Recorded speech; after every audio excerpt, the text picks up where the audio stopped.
su programa Hablemos de Ciencia, Tecnología y Sociedad. Yo soy Miguel Cabrera y hoy tendremos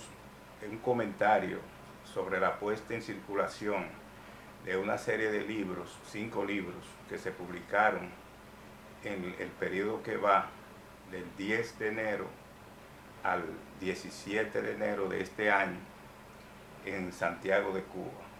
Fue un evento que lo titulamos Rutas del Pensamiento Caribeño por su Emancipación. Pero eso corresponde a todo lo que fue un trabajo editorial y un trabajo de producción de varios años de investigación acerca de los pensadores y el pensamiento caribeño. El pensamiento caribeño hay que estudiarlo, todavía falta mucho por aportar, y en este sentido el doctor José Antonio Soto Rodríguez y un servidor nos empeñamos en producir un análisis profundo y a la vez edificador y de enseñanza de lo que ha sido el proceso caribeño. El proceso también latinoamericano, que ha sido rico en luchas y en librar toda una batalla por la libertad y la emancipación de su continente, que se mantiene todavía en la opresión y en la necesidad de liberarse. En ese sentido, se creó el Centro Internacional de Estudio de Pensamiento Caribeño. Ese esfuerzo se realizó ya en 2010, se formó y se creó ese mecanismo de estudio y de investigación, que no es nada más que un centro que se dedica y que tiene como mira estudiar y analizar lo que es la situación del Caribe, su pasado y su presente, y proyectando todo eso al futuro. En ese sentido se publicó en 2010 este libro que se llama Poder y Paradigma Emancipatorio en América Latina. Esa fue una obra que se publicó para analizar en ese momento, 2010, los procesos que se iban dando en América Latina, emancipatorio y de liberación. A partir de esa fecha nosotros decidimos emprender todo un proceso de análisis y de búsqueda de información y de datos para ver cómo ese proceso emancipatorio se iba dando en América Latina con la coyuntura que se había aperturado a raíz de lo que fue los cambios que se produjeron con la llegada de los partidos, grupos y organizaciones progresistas al poder. Ese libro contiene ese análisis, si Poder y Paradigmas Emancipatorios en América Latina. Lo escribió el que dirigía en ese momento el Centro de Investigación Estudio de Pensamiento Caribeño, el doctor José Antonio Soto Rodríguez. Y se le hizo esa edición en la editora universitaria de la Universidad Autónoma de Santo Domingo. Esa fue la primera obra, el primer nacimiento que tuvo y el primer aporte que se dio en ese momento para analizar lo que era el Caribe, lo que era la región de América Latina, en un momento en que habían fuerzas políticas y organizaciones y partidos que luchaban por el poder y que lograron en muchos países establecerse como gobierno. En ese caso, ese análisis conlleva todo lo que fue un proceso de análisis, de estudio, y en esa alrededor de 300 páginas se analiza y se ve cómo América Latina iba despertando a esa forma de dominación que existía hacía décadas y siglos. Otro aporte que se hizo fue también este libro, Juan Bosch y su pensamiento humanista y caribeño y universal. En esa obra se analiza el pensamiento humanista del profesor Juan Bosch. Esa segunda obra del Centro Internacional de Estudio de Pensamiento Caribeño se editó en el 2000 también, por el 2013, es decir, 3 años después de haberse producido la edición del libro Poder y Paradigma Emancipatorio en América Latina. Es decir, un trabajo que envolvió toda una investigación sólida acerca del pensamiento de Juan Bosch, pero ya el aspecto de su humanismo, de su lucha por la emancipación en el Caribe y ese pensamiento universal que el profesor Juan Bosch nos legó en cuanto a lo que es sus obras, que son todo un análisis de lo que ha sido la realidad dominicana y caribeña. Ese aporte lo hizo el doctor José Antonio Soto Rodríguez al escribir esa obra, Juan Bosch, y analizar esa visión que tenía Bosch acerca del humanismo y su práctica en cuanto a la honestidad, al trabajo y a la lucha por la liberación en América Latina. Una obra de bastante análisis, de bastante estudio. En este caso nosotros le agradecemos a lo que aportaron, lo que dieron su bibliografía y que facilitaron al doctor José Antonio Soto Rodríguez enfocar a Juan Bosch en ese aspecto de su vida que fue maravilloso en cuanto a su preocupación por el ser humano, por la realidad que se transformara para el bienestar del pueblo y la nación dominicana y caribeña y mundial. Entonces nosotros en esos dos pasos que dimos, fue un aporte que tratamos de hacer con esas dos obras, pero eso no quedó ahí, sino que continuamos los estudios, la investigación sobre el Caribe y sobre lo que ha sido el desarrollo de nuestra región. Y ya para el año pasado, en 2023, entonces nos dedicamos ya a una actividad todavía de más compromiso, es decir, ver y analizar elementos que son ya más puntuales en el caso de América Latina y del Caribe. Así se produjo ya a finales de este año, del año 2023, esta obra que se titula Senderos del Pensamiento Caribeño por su Emancipación. Es decir, el Caribe, y es bueno leer y analizar lo que se plantea aquí, que fue un propósito, establece las relaciones entre los textos que integran este compendio, estudiar el Caribe, que fue la meta que nosotros nos trazamos, estudiar el Caribe desde diversas fuentes y perspectivas, con una franca intencionalidad abarcadora y múltiples miradas. Es decir, ver todas las miradas que hay sobre el Caribe y en ese sentido ver los diferentes intelectuales y sus aportes a lo que es el estudio del Caribe. Entonces, toda coincidencia en los propósitos de indagar sobre sus particularidades como región en los tiempos de la historia a través de figuras, acontecimientos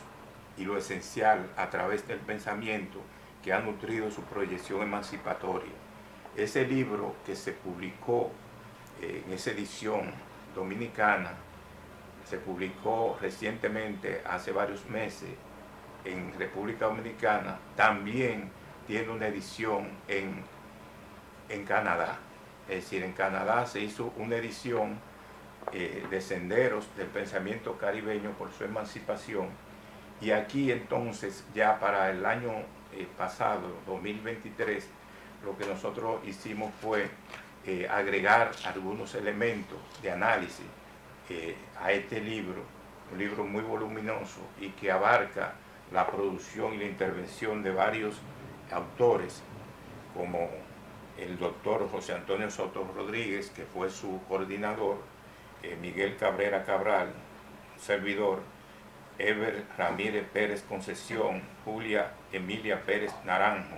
Beatriz Soto Pérez,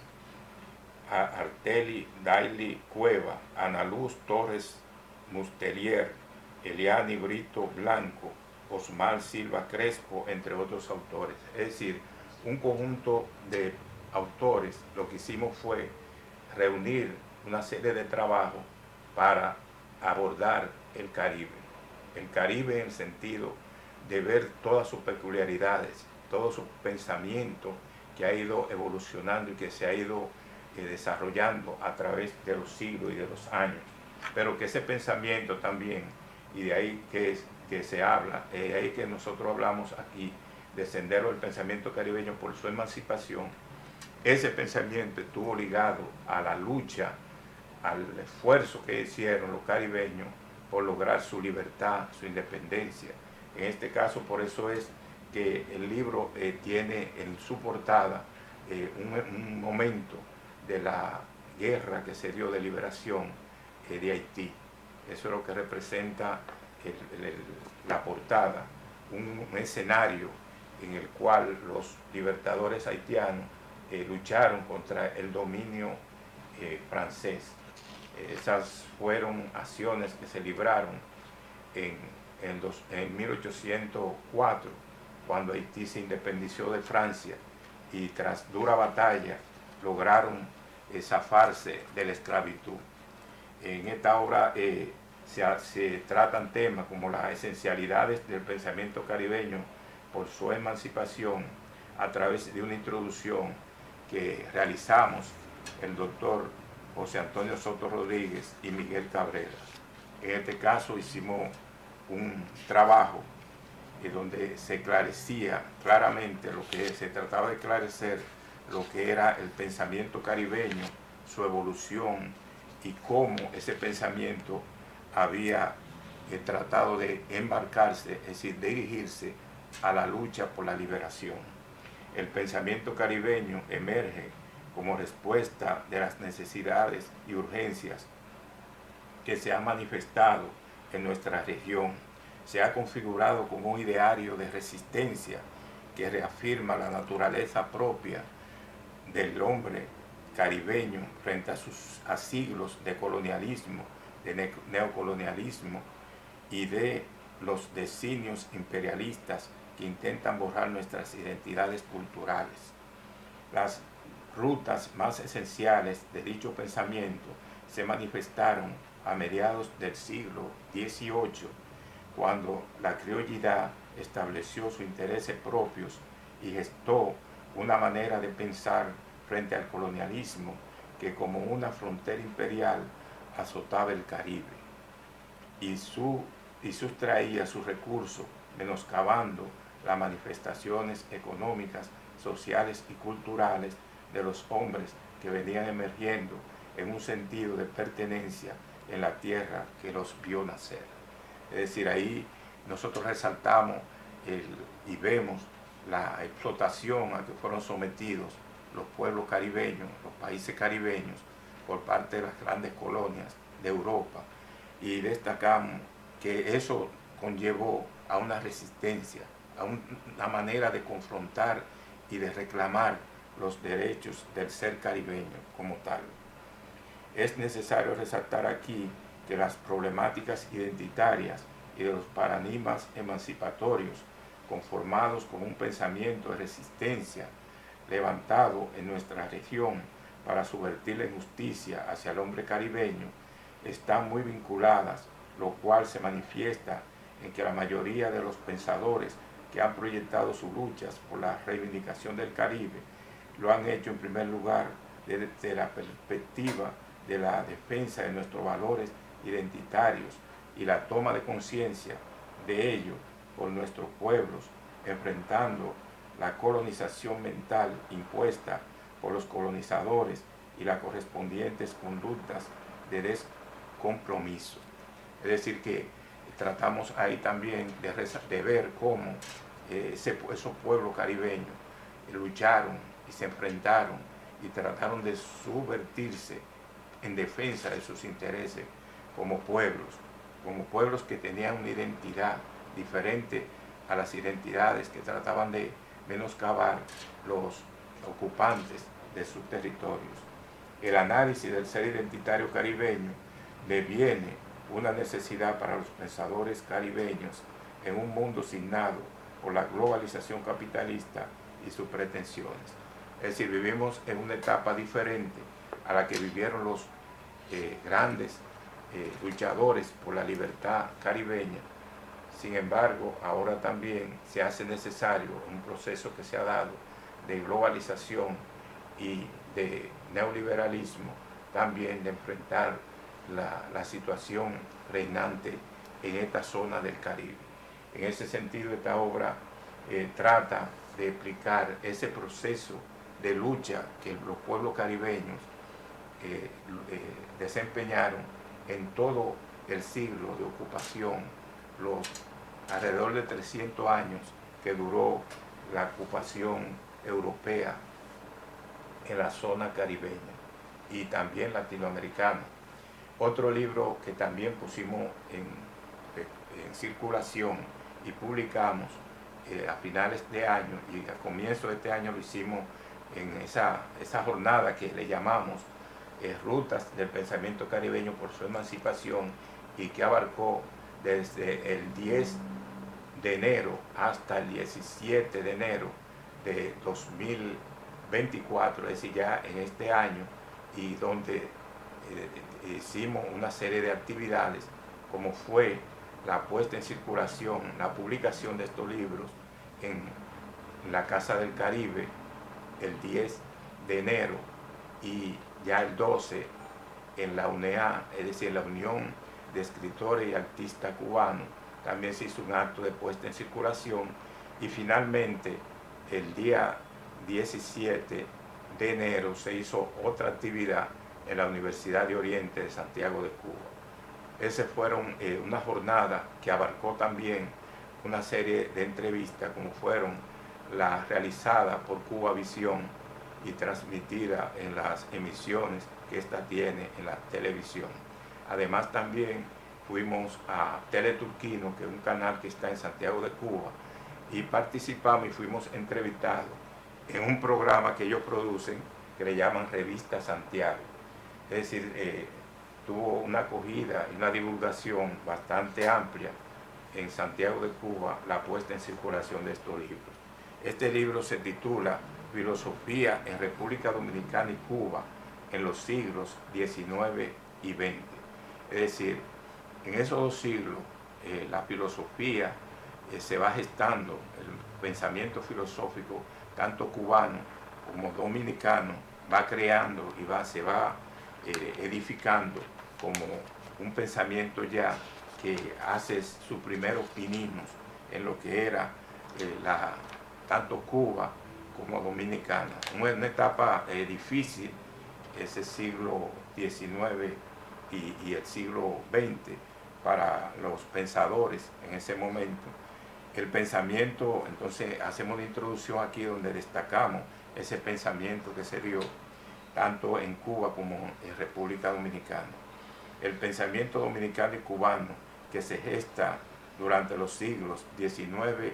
y XX está caracterizado en sus esencialidades por ser un ideario que se conforma a partir de múltiples enfoques teóricos que constituyen sus fuentes de partida.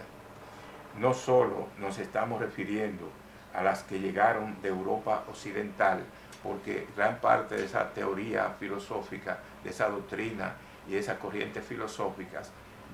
fue primero de Europa, como fue el caso de la escolástica, también ese pensamiento ilustrado que llegó, el empirismo, es decir, ese pensamiento que se fue creando en el plano filosófico llegó esencialmente y primero de Europa. Pero entonces nosotros aclaramos aquí que no solo nos estamos refiriendo a las que llegaron de Europa Occidental, sino también de las que se gestaron en los Estados Unidos de Norteamérica en el siglo XX. Los pensadores que se levantaron con un sesgo de progresismo social continuaron las concesiones que se desarrollaron en el siglo XIX y las elevaron a un nivel superior. La variedad de caracteres que entraña el ser identitario dominicano y cubano obliga a analizarlo desde las más diversas aristas. Por eso no se puede soslayar el análisis histórico-social, las peculiaridades etnosociológicas y el complejo proceso de mestizaje que dio lugar a su surgimiento y crecimiento espiritual.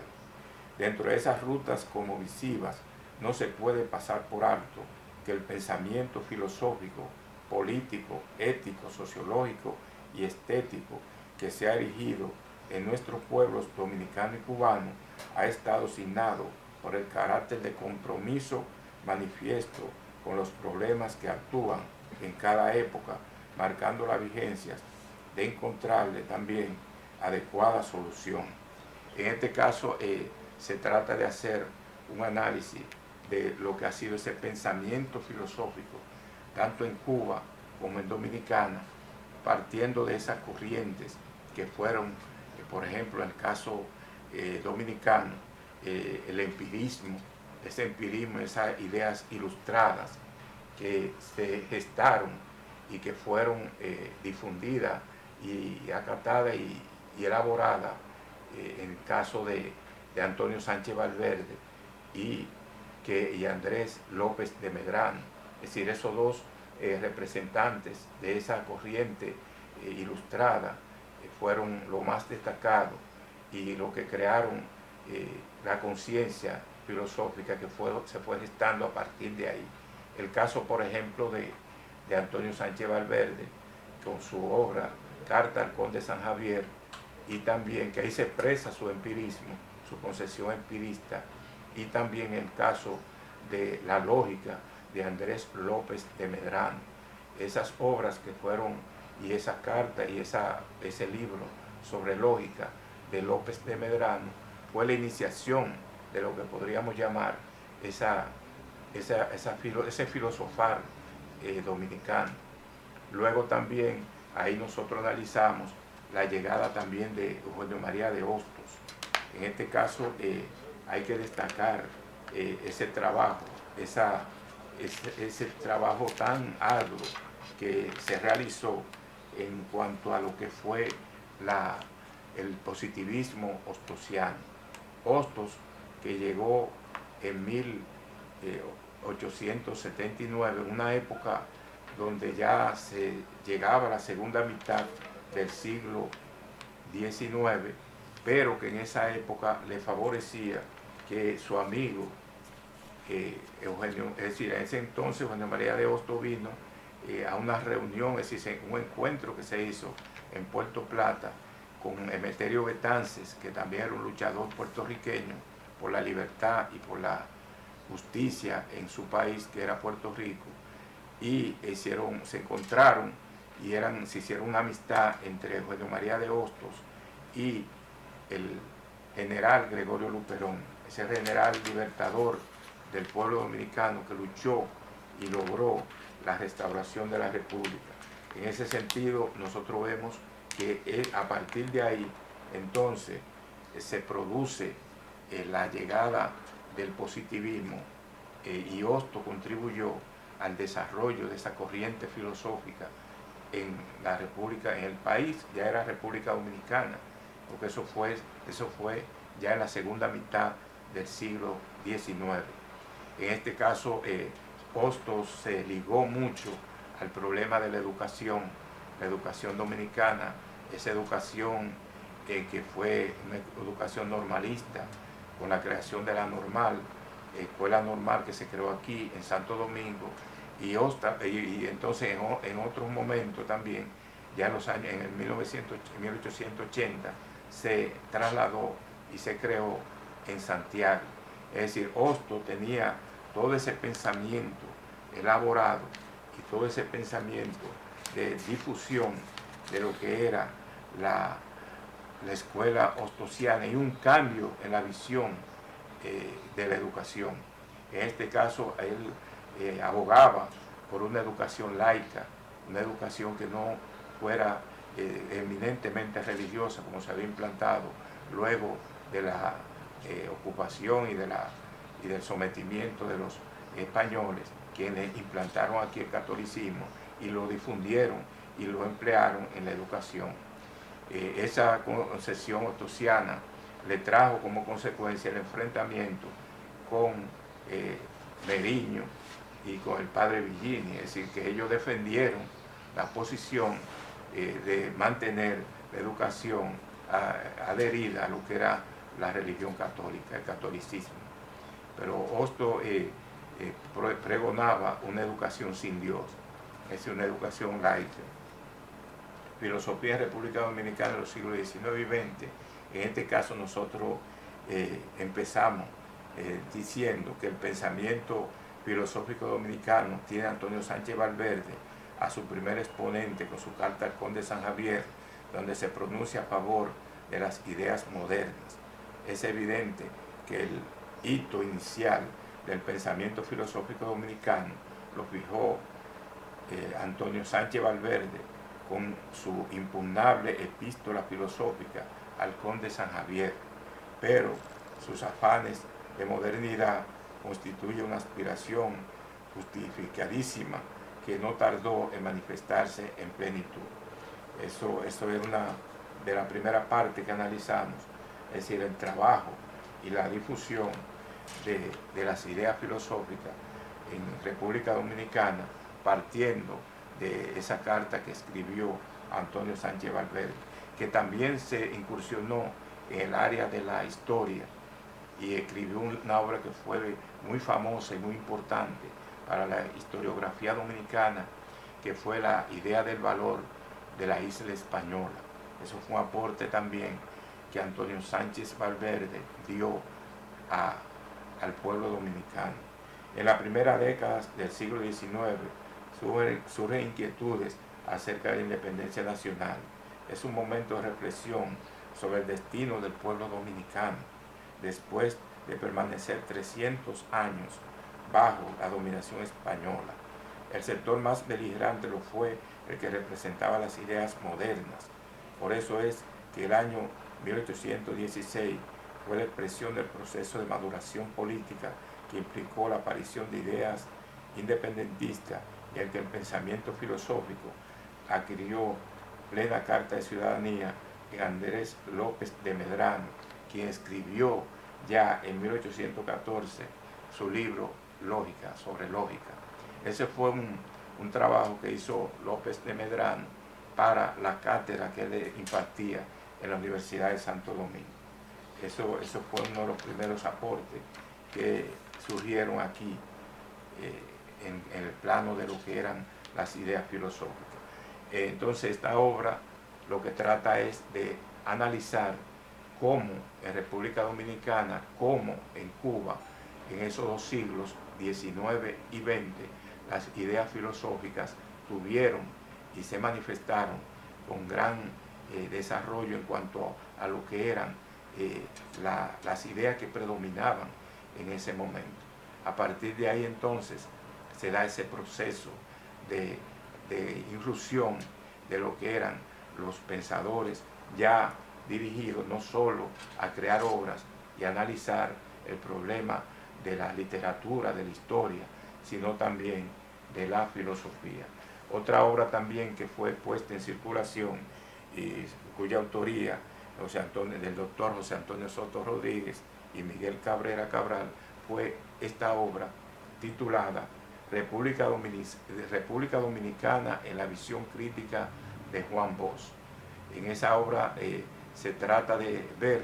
ya y analizar algunas obras en las cuales el profesor Juan Bosch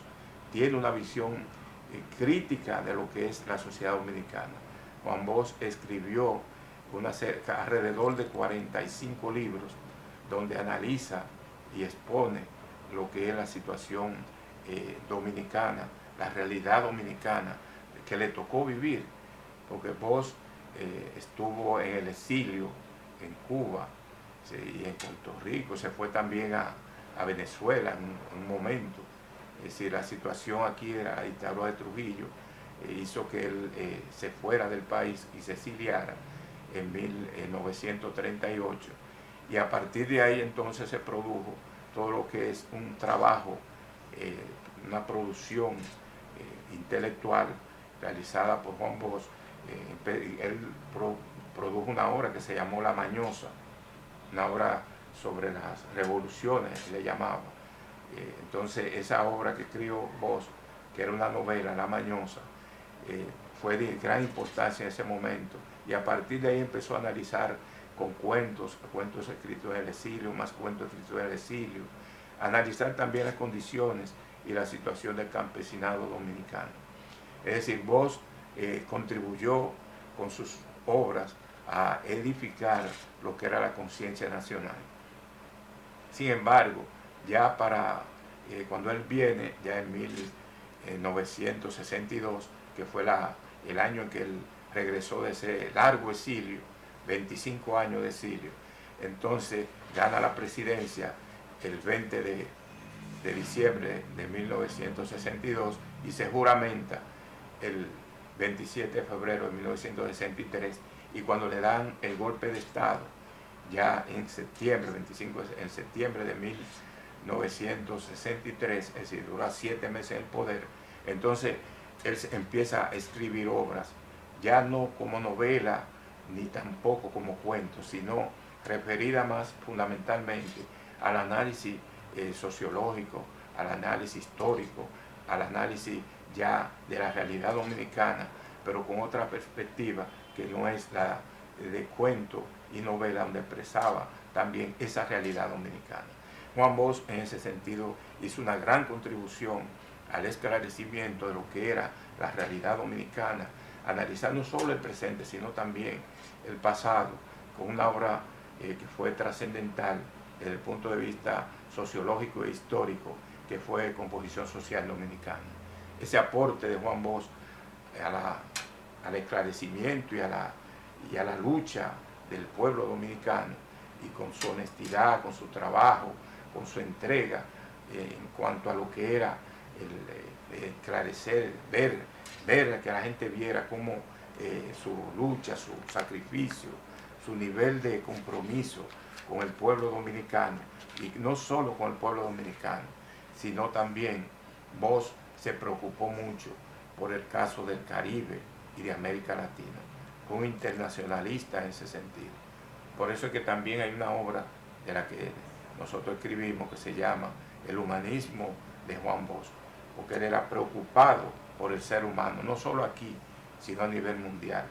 El pensamiento crítico de Juan Bosch se erige como un legado esencial en Latinoamérica y particularmente en el Caribe, por la profundidad y amplitud cosmovisiva que él desarrolló de las peculiaridades históricas, culturales, políticas, socioeconómicas y socioclasistas del Caribe como región singular en el contexto latinoamericano y universal, y en particular de su República Dominicana, a la que tantos esfuerzos dedicó en lo literario, en lo ensayístico, como hombre de acción política y como pedagogo de la nación dominicana, ya que con su oratoria trató siempre de preparar política y culturalmente al pueblo dominicano para que conociera la verdad y las esencias de los problemas que aquejaban a esta nación, y actuara en consonancia con ellos para luchar por su libertad, por la igualdad social y la más plena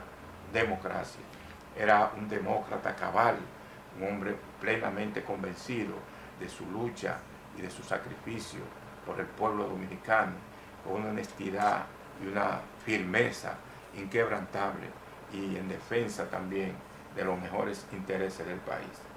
Entonces nosotros aquí decimos que este libro pretende hacer un análisis reflexivo de los aportes de Juan Bosch en su visión de la realidad dominicana que le tocó vivir, y demostrar cómo esta aprehensión va creciendo en Honduras, producto de las circunstancias en que se vio envuelto, y por las fuertes y corrientes, esas fuentes y corrientes de pensamiento que le influyeron en cada una de las etapas que atravesó su vida entregada al servicio de su patria y del Caribe, así también como de América Latina y del mundo. Era un internacionalista, un hombre solidario con los pueblos, no solo latinoamericanos y caribeños, sino mundiales, a través de su ejemplo, de su sacrificio y de su entrega. Entonces ahí nosotros en esta obra lo que hacemos es que vamos viendo esa visión crítica que Juan Bosch analiza y que va plasmando en sus obras sobre el accionar en la República Dominicana. En este caso también, ya siguiendo con lo que eran esos pensadores y los aportes que han hecho, también tenemos este libro que titulamos Narciso Izaconde, su pensamiento revolucionario de izquierda en República Dominicana. Aquí tenemos otra obra que también se refiere a un pensador, a un sacrificado revolucionario, y que también ha dado toda su vida y todavía la sigue dando porque está vivo. Produce un programa que le llaman Tiro al Blanco, que se transmite también en algunos canales de televisión, y donde él también trata, en este caso, de enfocar y de denunciar las injusticias sociales, políticas que se dan en República Dominicana. Es un luchador de plena capacidad y de plena entrega en lo que es su lucha y su afán por transformar la nación dominicana. Este libro sobre Narciso Izaconde es un aporte que se hace para ver cómo, desde el punto de vista revolucionario, Narciso analiza la realidad dominicana, porque esa forma de él analizar tiene ya varias obras donde se refleja lo que es su pensar revolucionario, su pensar de lucha, de sacrificio y de transformación de la nación dominicana hacia senderos de progreso, de avance y de bienestar para el pueblo dominicano. Narciso Izaconde es de esas figuras necesarias en el desarrollo del pensamiento de izquierda en República Dominicana, porque él marca una trayectoria revolucionaria en la lucha frontal contra las fuerzas reaccionarias de derecha en este país. Sus inicios como revolucionario fueron sus luchas estudiantiles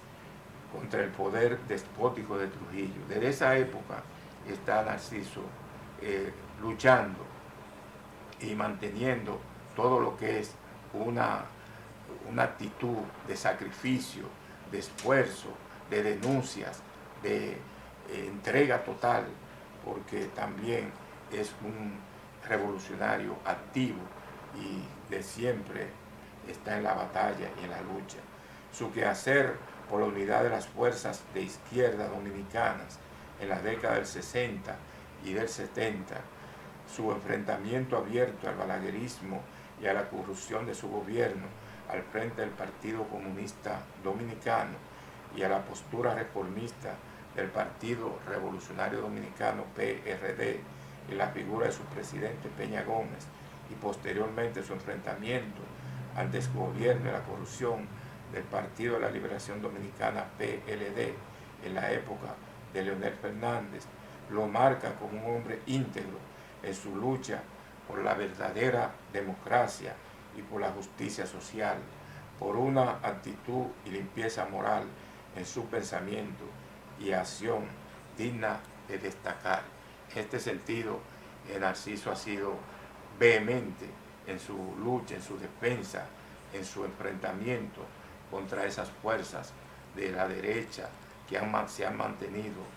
beneficiándose del pueblo dominicano a través de lo que es la corrupción. Eso ha sido una actitud siempre firme y beligerante que Narciso Izaconde ha mantenido en defensa de los mejores intereses del pueblo dominicano, y también condenando, además de la corrupción, otro elemento muy importante que es la impunidad, esa impunidad que se ha mantenido.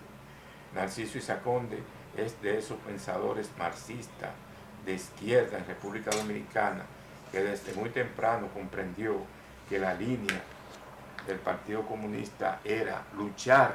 en contra de los males sociales, transformar el país y llegar a estadios de desarrollo superiores y a un reparto equitativo de la riqueza y a la defensa también de los intereses nacionales. Al haberse formado en una familia de estirpe revolucionaria que luchó primero contra Trujillo y que conspiró contra el gobierno despótico de Balaguer, lo fue contagiando desde niño con ese ambiente de repulsa a lo tiránico y a odiar a los avasalladores del pueblo. Pero además al propio contacto con destacados luchadores antitrujillistas como lo fueron las hermanas Mirabal, que habitaban en la pensión de su madre, fueron perfilando la ruta de sus posteriores rumbos revolucionarios. Esa fue la actitud que siempre mantuvo Narciso Isaac Conde. Por estas razones, un libro que pretende acercarse al pensamiento revolucionario de un hombre del estirpe de Narciso Isaac Conde no puede soslayar su formación revolucionaria, pues esa es la clave de las posteriores proyecciones de su pensamiento revolucionario de izquierda, que van increciendo, madurando y acercándose a posiciones teóricas de gran vuelo y de trascendencia internacional, y que le permitan ya desde muy temprano avisorar el posible derrumbe que se dio en el campo socialista. Él fue uno de los visionarios y de los analistas que enfocó en este caso esos cambios que se iban dando en el plano internacional. Su principal apego al pensamiento de los próceres latinoamericanos, del marxista como Mariátegui, el Che y Fidel, que marcan posiciones radicales en lo que debe ser un revolucionario constructor de un socialismo genuino, no de calco y copia, sino de creación heroica, le permiten erigirse como un pensador de izquierda, de una gran originalidad y de firmes posiciones ideológicas de amor a la justicia y a la verdad. En este caso, en consecuencia, él luchó de esas posiciones que tenía, porque el partido siempre se mantuviera enfrentando, y el Partido Comunista Dominicano, que fue su máximo dirigente, secretario general, y se mantuvo para que siempre estuviera a la cabeza de la lucha por la defensa de los mejores intereses del pueblo dominicano y también en los mejores intereses de Latinoamérica y del mundo. Las posiciones de Narciso Isaac Conde demuestran su apego a los principios éticos revolucionarios y su afán porque se pusiera de manifiesto la más amplia democracia y se llegaran a principios cardinales para reestructurar la economía dominicana sobre nuevas bases, se levantara un quehacer político de carácter democrático popular y se posicionaran todas estas fuerzas hacia el objetivo de resolver los graves problemas que padecían las amplias masas dominicanas. Aunque sus esfuerzos no se vieron del todo coronados por el éxito, sí en lo adelante estas posiciones de unidad que él proclamara y diseñara como estrategia política no lograron su éxito esperado. Al menos se ganó conciencia de la necesidad de la unidad para vencer en las lides políticas contra las posiciones de la derecha. Entonces, ahora vamos nosotros a ver qué se plantea en este libro. En el presente libro se valoran las posiciones de Isaac Conde ante la oleada neoliberal y de la reacción imperialista y sus efectos en la República Dominicana, y las proyecciones de Isaac Conde de enfrentamiento abierto ante una crisis que se produjo muy grave, que fue la de 1965, donde él participó activamente en la lucha que se libró en la Guerra de Abril de ese año. Los enfrentamientos contra el gobierno de Balaguer y las posiciones de Narciso, que siempre fueron posiciones de avanzada. De esa manera se ve el carácter de su lucha permanente en relación a este aspecto. Es decir, todos estos problemas, ya Isaac Conde lo advierte, es decir, todos los problemas que se habían dado ya en el campo socialista, ya Narciso Isaac Conde lo había advertido en un escrito que hizo, un libro que hizo sobre esos problemas que se iban desarrollando y que se iban dando en todos esos países socialistas que colapsaron ya en 1989 a 1991. En relación a eso, él siempre se mantuvo activo y siempre directamente enfocando y analizando todos esos procesos que se habían dado. Otro libro también que pusimos a circular en esos paneles que nosotros llamamos Rutas del Pensamiento Caribeño por su Emancipación fue ese libro titulado Joel James, Caribe y Cubanía. Joel James fue un gran revolucionario cubano. Organizó y dirigió hasta su muerte en 2006 la Casa del Caribe. Fue un gran luchador y un gran divulgador de la cultura cubana y latinoamericana, defensor del proceso revolucionario cubano y de la identidad latinoamericana. En homenaje a él, nosotros publicamos este libro que, como le decía, se llama Joel James, Caribe y Cubanía. Ese fue uno de los 5 libros que pusimos a publicar y que publicamos en esta jornada que le llamamos Rutas del Pensamiento Caribeño por su Emancipación. Entonces, uno de los aspectos más importantes es, transcurrieron el primer tercio del siglo XXI, los criterios filosóficos políticos de Joel James Figueroa continúan vigentes para relacionar en consecuente con la realidad histórico-social de Latinoamérica y de todo el Caribe. No hay que sorprenderse, pues, de que Joel, en este caso Joel James, fue siempre un abanderado de la unidad latinoamericana, de la difusión de la cultura y de las ideas más avanzadas, tanto en Cuba como en Latinoamérica, y de que la cultura fuera un medio de unión, de enlace y de armonía y cooperación entre los pueblos latinoamericanos. Como contemporánea de su cotidianidad, el ascenso intelectual de Joel James, que he recorrido en la lectura de las páginas de este libro titulado Joel James, Caribe y Cubanía, hace recordar aquellos años de 1970 y 1980 en los cuales él terminó por madurar su pensamiento cuando llegó a las aulas con una sólida cultura y una visión política práctica de las prisiones de Cuba. Asumió con recato la carrera de historia para completar una visión ecuménica de la humanidad que inmediatamente puso al servicio de la cultura popular cubana. Numerosos son sus resultados analíticos para la historia contemporánea del pensamiento cubano, la que fue un tributo a aquello del Caribe. Es decir, él creó, uno de sus aportes más grandes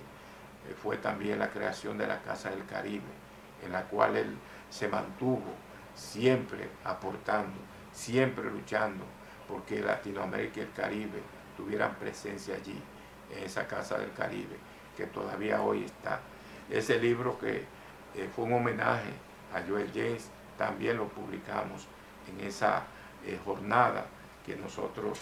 desplegamos, tanto del día, en este caso, del 10 al 17 de enero del presente año 2024 en Santiago de Cuba. Ahí hicimos lo que se llamó un aporte de acuerdo a nuestras posibilidades, al desarrollo, a la amplitud de los vínculos culturales entre Cuba y República Dominicana. Ese aporte tratamos de darlo y en ese momento nosotros lo que hicimos fue una colaboración mínima a lo que es el estudio del Caribe y la posibilidad de que haya esfuerzos que también ayuden y contribuyan a que el Caribe nosotros podamos estudiarlo, sus pensadores, sus aportes de cada uno de ellos y cada vez también resaltar la lucha emancipatoria que el Caribe ha desplegado en defensa de los pueblos que también sufren la explotación nacional como internacional, como extranjera. Eso era lo que tratamos el día de hoy y nos despedimos. Será hasta el próximo lunes con Hablemos de Ciencia, Tecnología y Sociedad con Miguel Cabrera. Muchas gracias.